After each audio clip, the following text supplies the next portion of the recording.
Jabalia பிரதேசத்திற்குள்ளே நுழைந்த இஸ்ரேலிய ஆக்கிரமிப்பின் கிரிவெற்றி படைப்பிரிவும் 4 மணி நேரமாக அவர்களுக்கு வழங்கப்பட்ட இரவு விருந்துகளும் ஜபலியா பிரதேசத்தை விட்டு தெரித்து ஓடிய இஸ்ரேலிய ஆக்கிரமிப்பு இராணுவமும் காசாவின் யுத்த களத்திற்கு செல்ல முடியாது என பின்வாங்கும் இஸ்ரேலிய ஆக்கிரமிப்பின் 20 கட்டளை தளபதிகள். இந்த வருட கோடை காலம் முன்னெப்போதையும் விட மிகவும் சூடாகவே இருக்கப் போகின்றது. இதனால் அனைவரும் தயாராகிக் கொள்ளுங்கள். லெபனானிலே அதிரடியாக களமிறங்கிய ஈரானும் ஈரானுக்கு அமெரிக்கா முன்வைத்திருக்கக்கூடிய முன்மொழிவு தொடர்பான சில தகவல்களும். ஈராக்கிலே உச்ச அழுத்தங்களை வழங்கி வரும் அமெரிக்கா.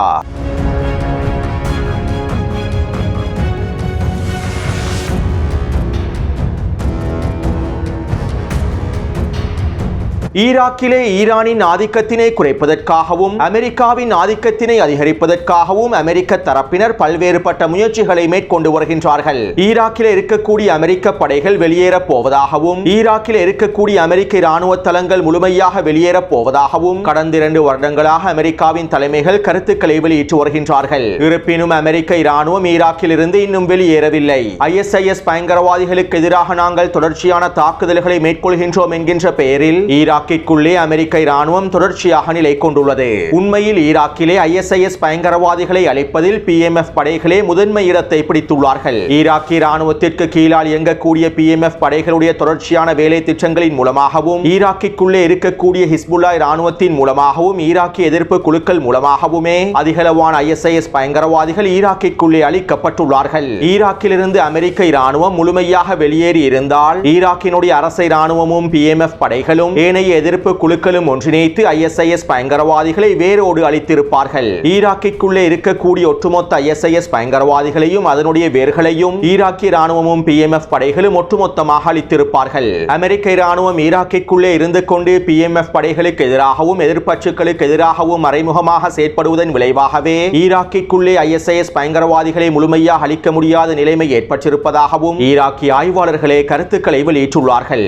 அதே நேரம் ஈராக்கிய இராணுவத்தோடு ஒன்றிணைந்திருக்கக்கூடிய PMF படைகளும் ஏனைய எதிர்ப்பு குழுக்களும் ISIS பயங்கரவாதிகளுக்கு எதிராக தொடர்ச்சியான தாக்குதல்களை மேற்கொண்டு வருவதன் காரணத்தினால் தான் ஈராக்கிலே ISIS பயங்கரவாதிகளின் விரிவாக்கம் பாரிய அளவில் கட்டுப்படுத்தப்பட்டுள்ளது.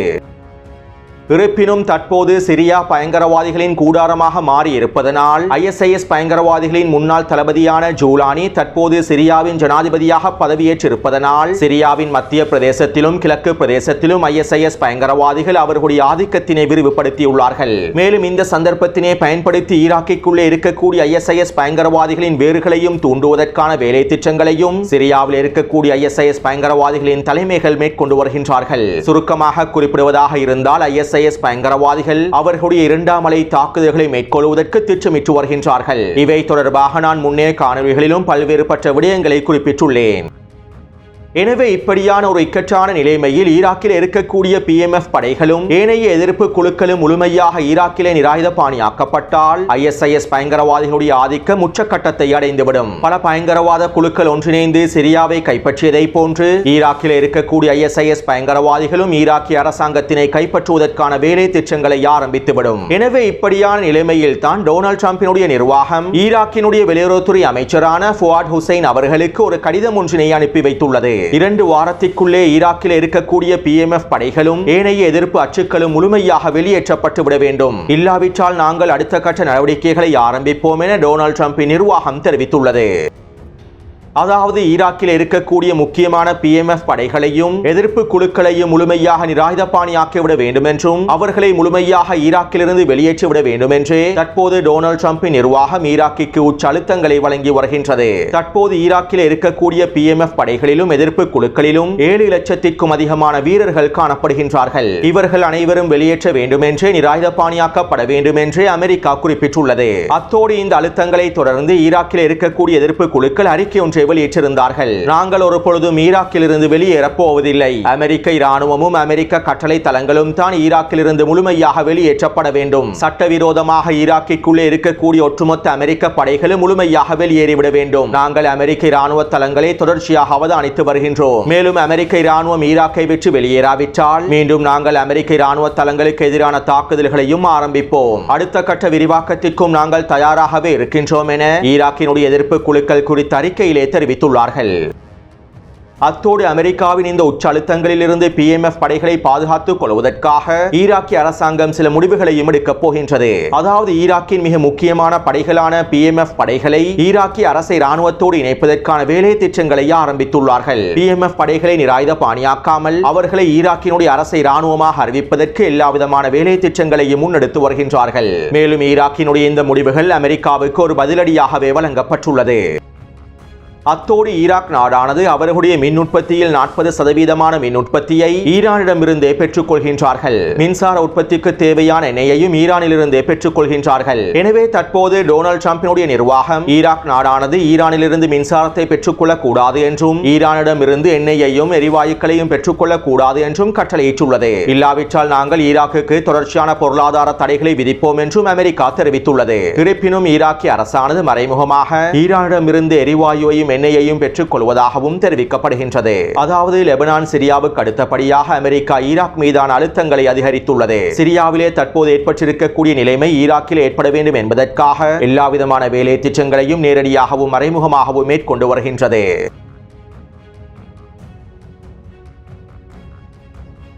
லெபனானிலே ஈரானினுடைய ஆதிக்கம் முடிந்து விட்டது என லெபனானினுடைய பிரதமர் நவாப் சலாம் அவர்கள் தெரிவித்திருக்கக்கூடிய நிலைமையில் ஹிஸ்புல்லா இராணுவத்தினை நிராயுதபாணியாக்குவதற்காகவும் ஹிஸ்புல்லா இராணுவத்தின் ஆயுதங்களை கைப்பற்றுவதற்காகவும் பல்வேறுபட்ட வேலை திட்டங்களை லெபனான் அரசு மேற்கொண்டிருக்கக்கூடிய இந்த சூழ்நிலையில் ஈரானினுடைய வெளியுறவுத்துறை அமைச்சர் இன்றைய தினம் லெபனானுக்குள்ளே அதிரடியாக களமிறங்கியுள்ளார். லெபனான் அரசானது ஈரானோடு பேச்சுவார்த்தைகளை மேற்கொள்வதற்காக அழைப்புகளை விடுத்திருக்கவில்லை. ஈரானினுடைய வெளியுறவுத்துறை அமைச்சரை லெபனானுக்கு வருகை தருமாறும் லெபனானினுடைய தலைமைகள் தெரிவித்து இருப்பினும் ஈரானினுடைய வெளியுறவுத்துறை அமைச்சர் லெபனானுக்குள்ளே அதிரடியாக களமிறங்கியுள்ளார். மேலும் ஈரானினுடைய வெளியுறவுத்துறை அமைச்சர் லெபனானுக்குள்ளே களமிறங்கியிருப்பது லெபனானினுடைய ஜனாதிபதியும் லெபனானினுடைய வெளியுறவுத்துறை அமைச்சகமும் விரும்பவில்லை என லெபனானிய ஊடகங்களே செய்திகளை வெளியிட்டிருந்தன.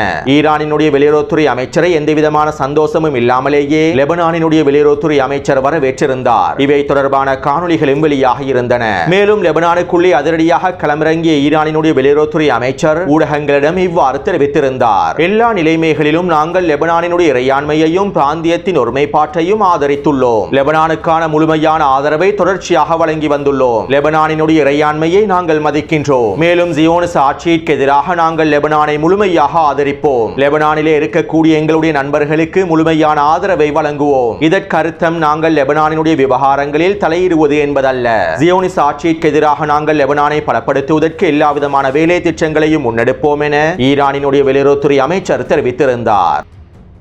அதாவது லெபனானுக்குள்ளே அதிரடியாக களமிறங்கிய ஈரானினுடைய வெளியுறவுத்துறை அமைச்சர் அப்பாஸ் அரக்சி அவர்கள் ஹிஸ்புல்லா இராணுவத்திற்கு முழுமையான ஆதரவை வழங்குவதாகவும் ஹிஸ்புல்லா இராணுவத்திற்கு தேவையான எல்லா விதமான உதவிகளையும் வழங்குவதாகவும் அதிரடியான கருத்துக்களை வெளியிட்டுள்ளார். அத்தோடு ஈரானினுடைய வெளியுறவுத்துறை அமைச்சர் லெபனானினுடைய ஜனாதிபதி ஜோசப் அவுனையும் பிரதமரையும் பாராளுமன்ற சபாநாயகரையும் சந்தித்து கலந்துரையாடல்களையும் மேற்கொள்ளப் போவதாகவும் தெரிவிக்கப்பட்டுள்ளது. அது மட்டுமல்லாமல் ஹிஸ்புல்லா இராணுவத்தின் மிக முக்கியமான புள்ளிகளை சந்தித்தும் கலந்துரையாடல்களை மேற்கொள்ளப் போவதாகவும் தகவல்கள் வெளியாகி உள்ளன. ஆனால் இந்த கலந்துரையாடல்கள் மறைமுகமான கலந்துரையாடல்களாகவே அமைந்திருக்கும் என்றும் லெபனானிய ஊடகவியலாளர்கள் சுட்டிக்காட்டியுள்ளார்கள்.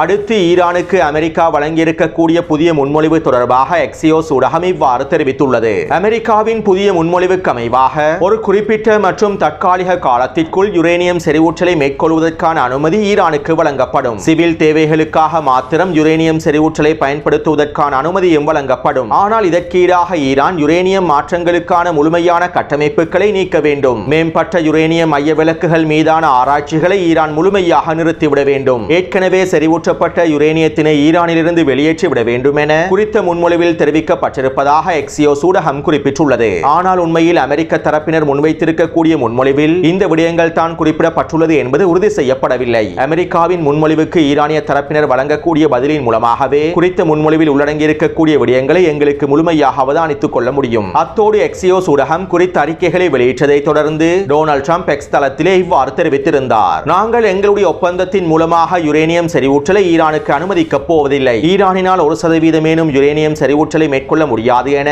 டொனால்ட் ட்ரம்ப் தெரிவித்துள்ளார். அத்தோடு அமெரிக்கா முன்வைத்திருக்கக்கூடிய முன்மொழிவை நிராகரிக்கக்கூடிய ஒரு பதிலைத்தான் ஈரானிய தலைமைகள் தயாரித்து வருவதாகவும் ஈரானிய ஊடகங்கள் தொடர்ச்சியாக செய்திகளை வெளியிட்டு வருகின்றன. அத்தோடு அமெரிக்காவின் இந்த முன்மொழிவுக்கான பதிலை வழங்குவதற்கு முன்பே ஈரானினுடைய வெளியுறவுத்துறை அமைச்சர் எகிப்துக்கும் லெபனானுக்கும் விஜயம் செய்துள்ளார். அமெரிக்காவின் முன்மொழிவுக்கான பதிலை ஈரானிய தரப்பினர் வழங்குவதற்கு முன்பு அவசரமாக லெபனானுக்கு விஜயம் செய்து ஹிஸ்புல்லா இராணுவத்தோடு மறைமுகமான பேச்சுவார்த்தைகளை மேற்கொண்டிருப்பது ஈரானினுடைய அடுத்த கட்ட தயார்படுத்தல்களை எடுத்து காட்டுவதாகவும் ஆய்வாளர்கள் கருத்துக்களை வெளியிட்டுள்ளார்கள். அடுத்து நேற்றிரவு யமன் ஹவுதி இராணுவத்தினர் இஸ்ரேலி ஆக்கிரமிப்பின் டெல்-அவிவ் பிரதேசத்தின் இலக்கு வைத்தும் விமான நிலையத்தின் இலக்கு வைத்தும் ஹைப்பர்சோனிக் பாலிஸ்டிக் ஏவுகணை தாக்குதல்களை மேற்கொண்டிருந்தார்கள். மேலும் யமன் ஹவுதி இராணுவத்தின் மூத்த அதிகாரிகளில் ஒருவர் ஊடகங்களிடம் இவ்வாறு தெரிவித்திருந்தார். இந்த வருட கோடை காலம் முன்னெப்போதையும் விட சூடாகவே இருக்கப் போகின்றது. இதற்கு அனைவரும் தயாராகிக் கொள்ளுங்கள். ஆக்கிரமிப்பு காசாவிலே தாக்குதல்களை நிறுத்துவதாக தெரியவில்லை. இதனால் நாங்களும் அடுத்த கட்ட விரிவாக்கத்தை நோக்கி நகர வேண்டும் என்றும் இதற்கு அனைவரும் தயாராக வேண்டும் என்றும் யமன் ஹவுதிகளின் மூத்த இராணுவ தலைமை அதிகாரி தெரிவித்துள்ளார்.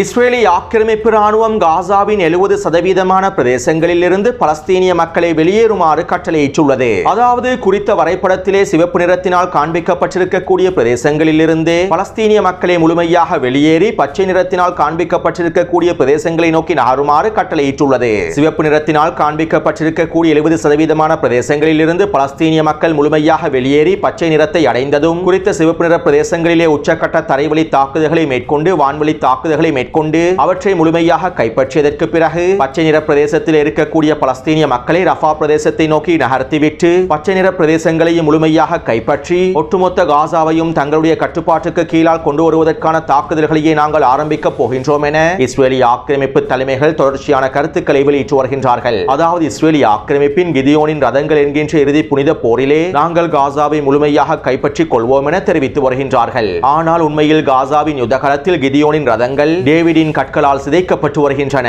22 மாதங்களாக காசாவின் பிரதேசங்களை கைப்பற்றிக் கொள்ள முடியாத எங்களுடைய இராணுவத்தினால் இதற்கு பிறகும் காசாவில் எந்தவிதமான வெற்றி இலக்குகளையும் அடைந்து கொள்ள முடியாது என்பதனை இஸ்ரேலி ஆக்கிரமிப்பு ஊடகங்களே செய்திகளாக வெளியிட்டு வருகின்றன. அது மட்டுமல்லாமல் இஸ்ரேலி ஆக்கிரமிப்பின் மாறி ஊடகத்தினுடைய இராணுவ ஆய்வாளர் அவி இஷ்டரோஃப் இவ்வாறு தெரிவித்துள்ளார். அமெரிக்க தூதர் ஸ்டீவ் விட்கோஃபினுடைய முன்மொழிவுக்கு ஹமாஸ் தரப்பினர் வழங்கியிருக்கக்கூடிய பதிலிலிருந்து நாங்கள் சில முக்கியமான விடயங்களை தெளிவாக புரிந்து கொள்ள வேண்டும். ஹமாஸினுடைய இந்த பதிலில் இருந்து நெட்டன்யாஹூ சில விடயங்களை தெளிவாக புரிந்து கொள்ள வேண்டும். 22 மாத போருக்கு பிறகும் காசா முழுவதும் உச்ச வான்வழி தாக்குதல்களை மேற்கொண்டதற்கு பிறகும் 60,000க்கும் அதிகமான பலஸ்தீனிய மக்களை கொன்று குவித்ததற்கு பிறகும் ஹமாஸ் இஸ்ரேலுக்கும் அமெரிக்காவுக்கும் நிபந்தனைகளை விதிக்கின்றது. நாங்கள் என்ன செய்ய வேண்டும் என ஹமாஸ் நிபந்தனைகளாக கூறுகின்றது. காசாவிலே முகமது சின்வரை நாங்கள் அழித்து விட்டோம் என நெட்டன்யாஹூ தெரிவித்ததற்கு பிறகும் ஹமாஸினுடைய பதில்கள் இவ்வாறு வழங்கப்பட்டிருப்பது காசாவின் களத்திலே அவர்களுடைய கைதான் ஓங்கி இருக்கின்றது என்பதனை உறுதி செய்துள்ளது. ஒவ்வொரு நாளும் ஹமாஸின் நூற்றுக்கணக்கான வீரர்களை அழித்து விட்டோம் என்றும் சுரங்க பாதைகளை சிதைத்து விட்டோம் என்றும் ஹமாஸினுடைய கட்டளை தளங்களை அழித்து விட்டோம் என்றும் எங்களுடைய இஸ்ரேலிய ராணுவம் செய்திகளையும் அறிக்கைகளையும் வெளியிடுகின்றது.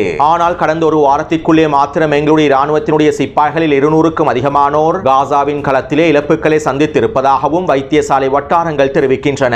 எனவே 22 மாதங்களுக்கு பிறகும் நெட்டன்யாஹுவின் இந்த தரைவழி தாக்குதல்கள் காசாவிலே வெற்றியளிக்குமா என்பது மிகப்பெரிய கேள்விக்குறியாகவே மாறியுள்ளது. காசாவிலே யுத்தம் ஆரம்பிக்கப்படும் சந்தர்ப்பத்தில் எவ்வாறு எங்களுடைய இராணுவ இழப்புகள் தொடர்பான செய்திகளை நாங்கள் கேட்டோமோ அதே போன்றே தற்போதும் இராணுவ இழப்புகள் தொடர்பான செய்திகளை கேட்கின்றோம். காசாவின் களத்திலே ஹமாஸ் இன்னும் அளிக்கப்படவில்லை என்பதனையும் ஹமாஸை எங்களால் அழிக்க முடியாது என்பதனையும் நாங்கள் ஏற்றுக்கொண்டு எங்களுடைய பணைய கைதிகளையாவது உயிரோடு மீட்டெடுப்பதற்கான வேலை திட்டங்களை மேற்கொள்வதே இஸ்ரேலின் எதிர்காலத்திற்கு சிறந்த வாய்ப்பாக அமைந்திருக்கும் என இராணுவ ஆய்வாளர் அவி இஷ்டரோஃப் அவர்கள் தெரிவித்துள்ளார்.